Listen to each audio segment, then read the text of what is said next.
दोस्तों, Iran, America और Israel के बीच की जंग अब परमाणु युद्ध में तब्दील होती हुई दिखाई दे रही है। आईएईए ने नई चेतावनी जारी कर दी है। क्या कुछ कहा है सब जानेंगे। हमारे साथ भरत जी हैं। भरत जी, लगातार हमले हो रहे हैं और इस बीच आईएईए का नया बयान आ गया है। क्या कुछ चल रहा है?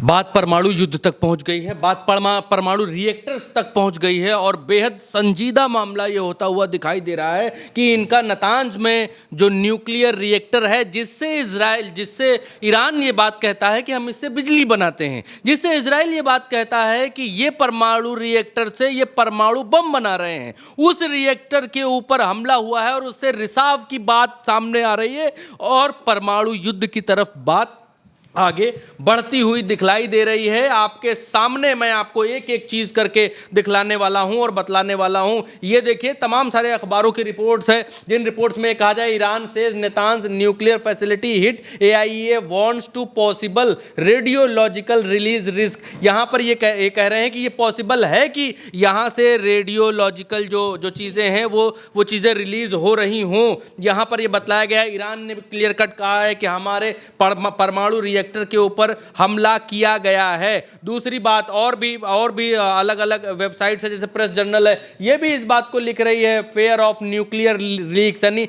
न्यूक्लियर लीक का जो है डर है वो बहुत तेजी से बढ़ रहा है। वॉर एआईए चीफ जो है वो इस बात को कह रहे हैं कि मिडिल ईस्ट की जो मिडिल ईस्ट की सिटीज़ हैं उनके लिए ये बहुत बड़ा खतरा हो सकता है। तो परमाणु युद्ध की तरफ, परमाणु रिसाव की तरफ और परमाणु से होने वाले खतरों की तरफ चीज़ें आगे बढ़ गई हैं। जिस परमाणु की वजह से ये युद्ध शुरू हुआ था कि आप परमाणु बम ना बनाएं, मिसाइलें ना बनाएं, ईरान को रोको, और आखिर में उसी परमाणु इनकी फैसिलिटी के ऊपर हमला किया गया है। ये ईरान का दावा है कि हमारी परमाणु फैसिलिटी के ऊपर हमला कर दिया है और वो रिलीज होने लग गई है। और अगर बात यहाँ तक आती है तो ईरान का गुस्सा और भड़क सकता है। ये होर्मुज वाला जो इलाका है उसको ईरान ने पहले से बंद कर रखा है, तेल के टैंकर्स को सबको बंद कर दिया है। और इस बीच जो खबरें हैं वो हम आपको डिटेल में बताते हैं। ये जो हैं आईएईए के चीफ हैं। आईएईए का मतलब क्या होता है?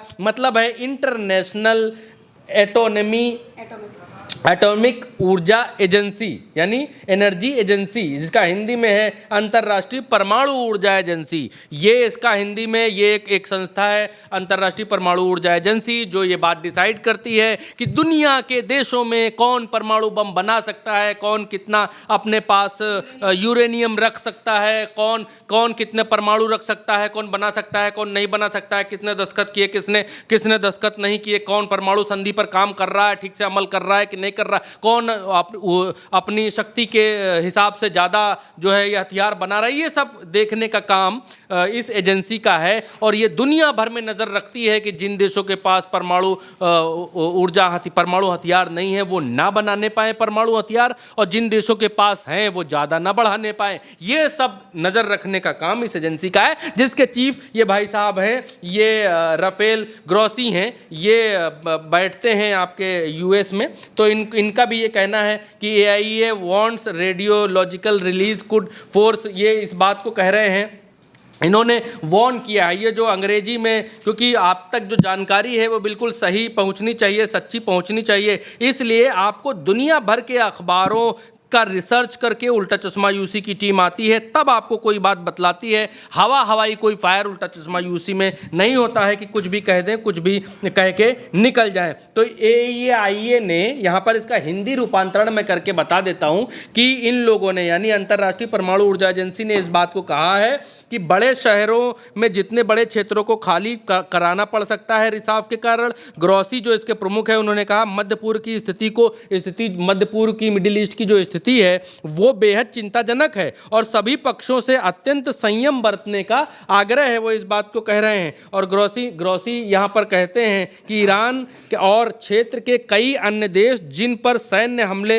हुए हैं उनके पास चालू परमाणु ऊर्जा संयंत्र और परमाणु अनुसंधान रिएक्टर हैं, साथ ही संबंधित ईंधन भंडारण स्थल भी हैं, जिनसे परमाणु सुरक्षा का खतरा बढ़ गया है। आगे उन्होंने कहा कि मैं इस बात पर जो है वो जोर देना चाहता हूं कि आज की स्थिति बेहद चिंताजनक है। हम गंभीर परिणामों वाले संभावित विकर्ण रिसाव से इनकार नहीं कर सकते हैं। इसमें बड़े शहरों जितने या उससे भी बड़े क्षेत्रों को खाली कराना पड़ सकता है। ये परमाणु युद्ध मैंने क्यों कहा, इसीलिए कहा क्योंकि अगर रिसाव होता है तो बहुत बड़े शहरों को, इवन बड़े बड़े देशों जैसे हिस्से को खाली कराना पड़ सकता है, वरना लोग हमले से नहीं परमाणु रिएक्टर से निकली गैसों के जरिए मारे जाएंगे।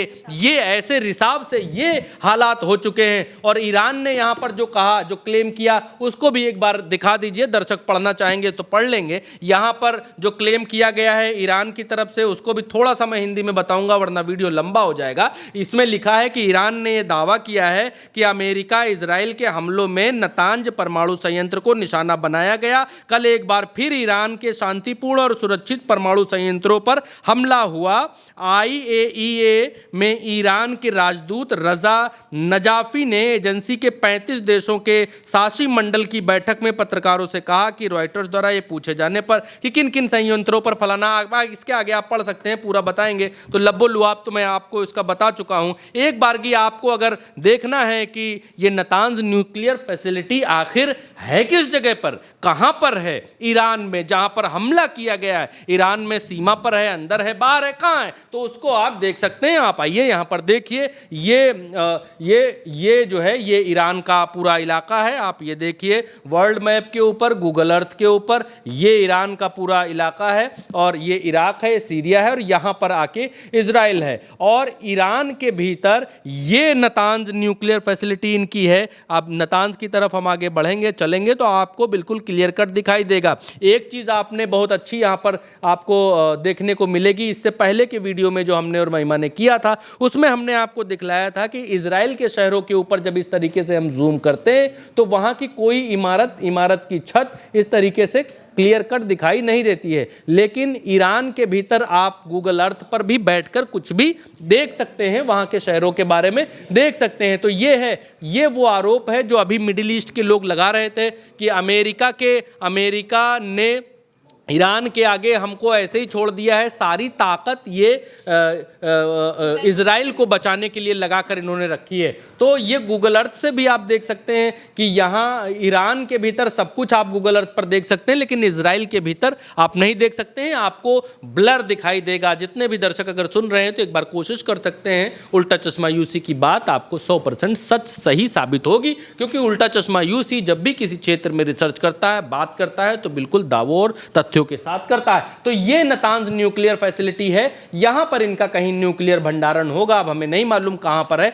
लेकिन पूरा जो प्रमाइसेस है वो ये है जो आप यहां पर देख रहे हैं। और ईरान के इतना भीतर है, ये ईरान देश है और ईरान के लगभग बीचों बीच शहर के भीतर ये है इनकी ये फैसिलिटी। तो यहां पर हमला होने की बात कही जा रही है तमाम सारे अखबारों के हवाले से और तमाम सारे उसके हवाले से हमने आपको यहाँ पर बतलाया। जी बिल्कुल, यानी कि अब कहीं ना कहीं ये युद्ध पूरी तरह से देखा जा रहा है कि IAEA ने जिस तरीके से चेतावनी दे दी है कि अगर युद्ध यहीं पर नहीं रोका गया तो रिसाव हो सकता है, क्योंकि हर उस देश में, चाहे वो सऊदी अरब हो, चाहे वो कतर हो, चाहे वो कुवैत हो, हर उस जगहों पर ये सब देश भी न्यूक्लियर पावर प्लांट्स का इस्तेमाल करते हैं अलग अलग चीज़ों के लिए। और अगर यहाँ पर हमला होता है तो ये हमला बहुत बड़ी दहशत बन जाएगा। फिलहाल के लिए मेरे साथ इस खबर में इतना ही। आप देखते रहिए उल्टा चश्मा यूसी।